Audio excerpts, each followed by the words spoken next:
Halo semuanya, kembali lagi bersama admin 1 yang masih gagal move on dari mantan Mimin nih. Mimin tuh gak bisa move on dari mantan, kenapa ya?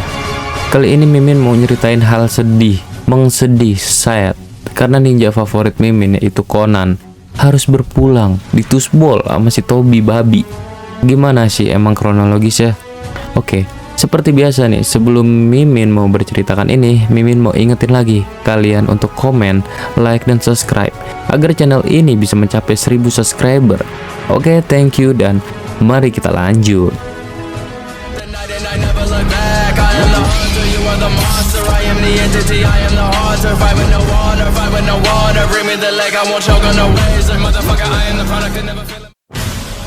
Saat Tobi meninggalkan tempat persembunyiannya, yaitu di Gua Kenikmatan, Zetsu menemani kepergian Tobi.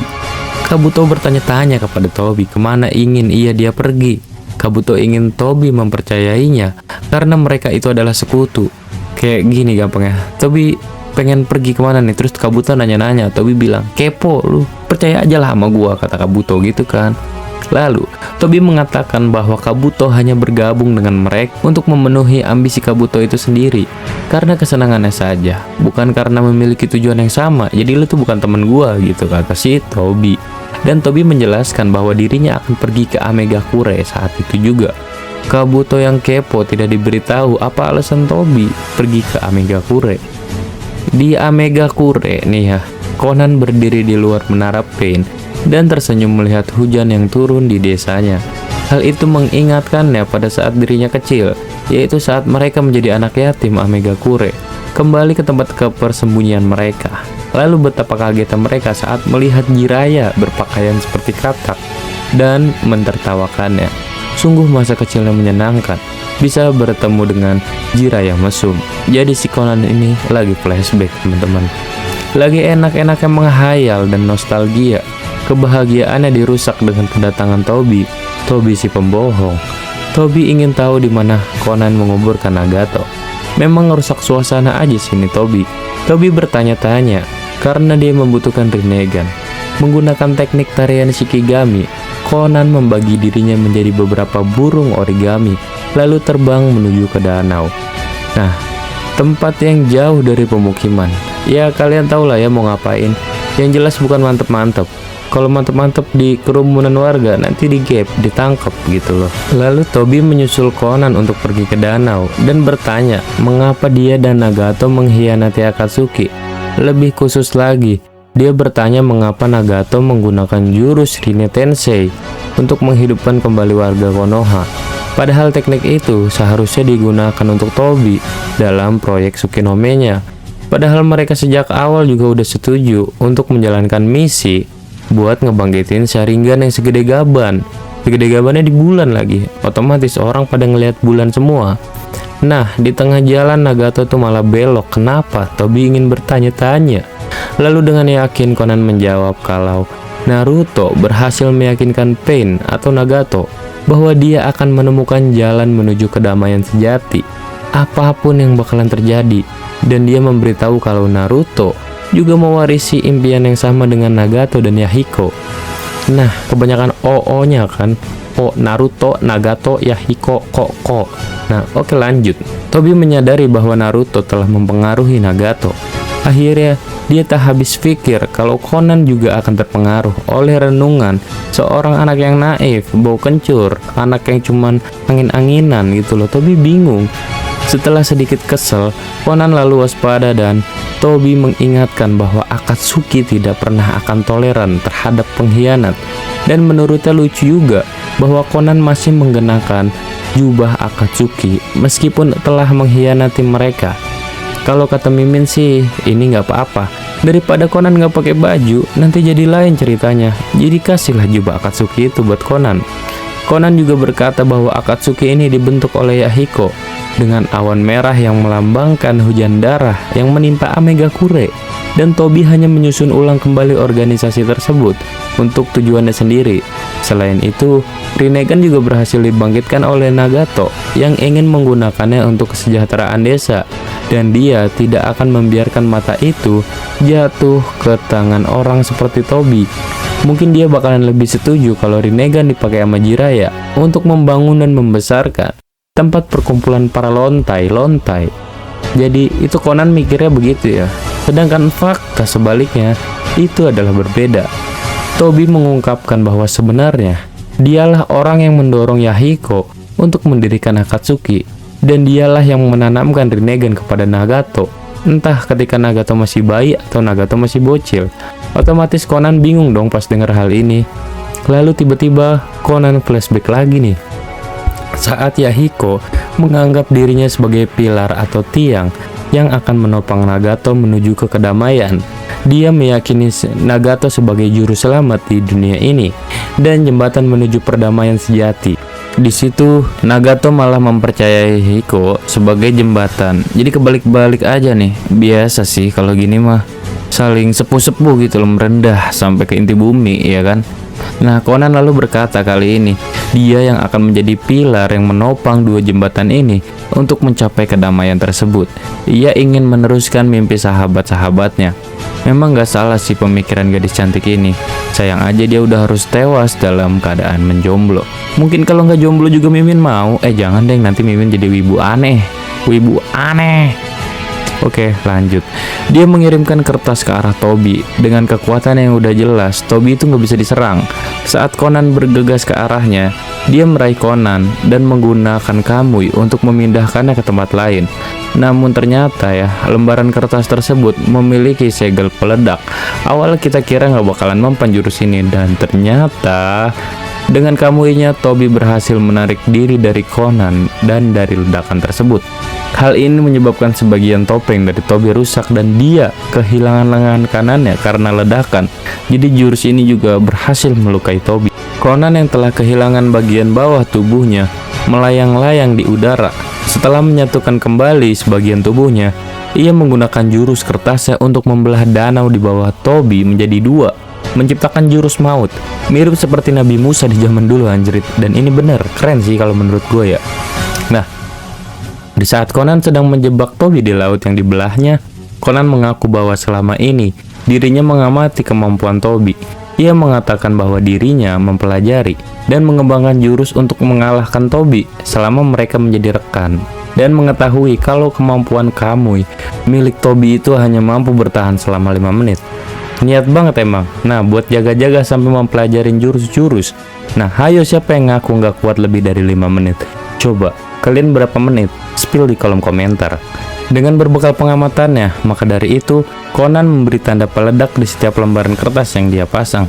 Ia meledakkan miliaran kertas, katanya sih miliaran ya, selama 10 menit berturut-turut, sehingga Tobi tidak mempunyai cukup waktu untuk berpindah dengan dimensi Kamui-nya.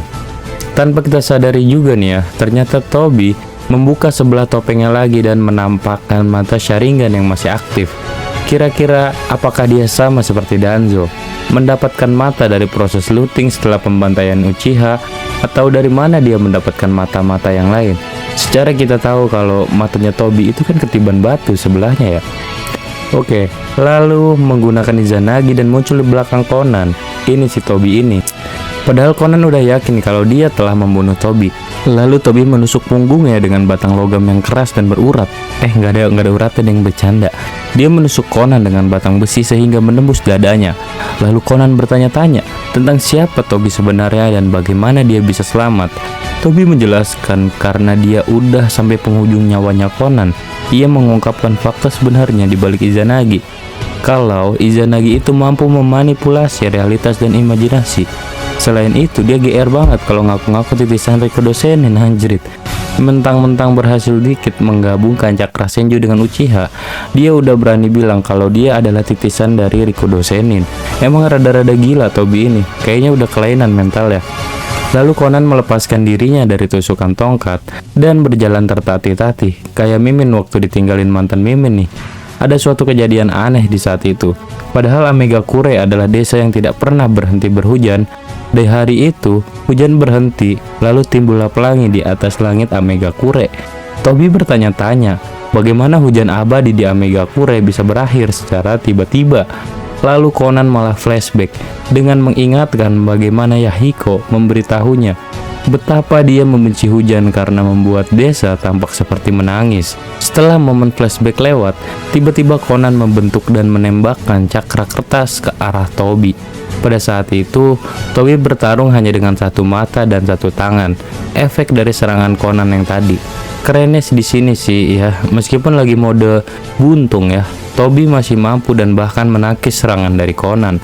Sampai-sampai Toby mencekik Conan buat dia mete kudasai, dan akhir-akhir kisah Conan dia terkena genjutsu dan di Yamete Kudasai dalam genjutsu tersebut, hingga akhirnya harus memberitahu di mana keberadaan mayat Nagato dan Yahiko. Jadi Conan itu sebenarnya mati di Yamete Kudasai oleh si Toby. Lalu setelah mengetahui lokasi tersebut, Toby berjalan ke dalam kuil di mana Nagato dan Yahiko disemayamkan.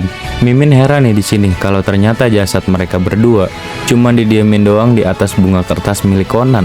Apakah diformalin? Nggak tahu juga deh. Lalu Toby menjelaskan berapa banyak cakra yang digunakan Nagato sebelum kematiannya, hingga rambut merah khas klan Uzumaki berubah menjadi putih. Hal ini menjelaskan juga kepada kita secara tersirat kalau memang keturunan Uzumaki memiliki cadangan yang cakra yang segede-gede gaban. Banyak banget itu. Lalu Toby kemudian menggunakan Kamui untuk memindahkan dirinya dan Nagato ke dimensi lain. Dimensi kubus sih, anak-anak skena gitu.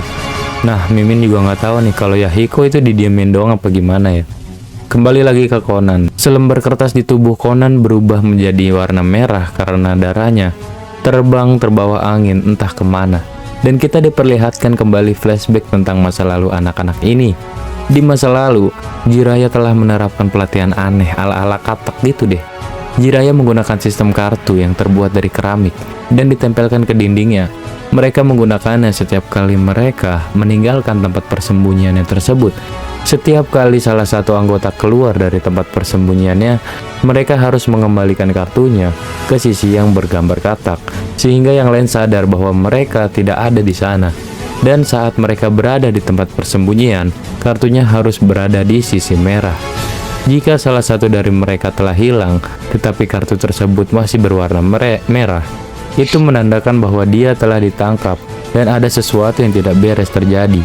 Dan jika terjadi papan yang diputar ke sisi putih, namun orang tersebut berada di tempat persembunyian, itu bisa berarti bahwa musuh telah berubah menjadi orang tersebut dan telah menyusup ke tempat persembunyiannya.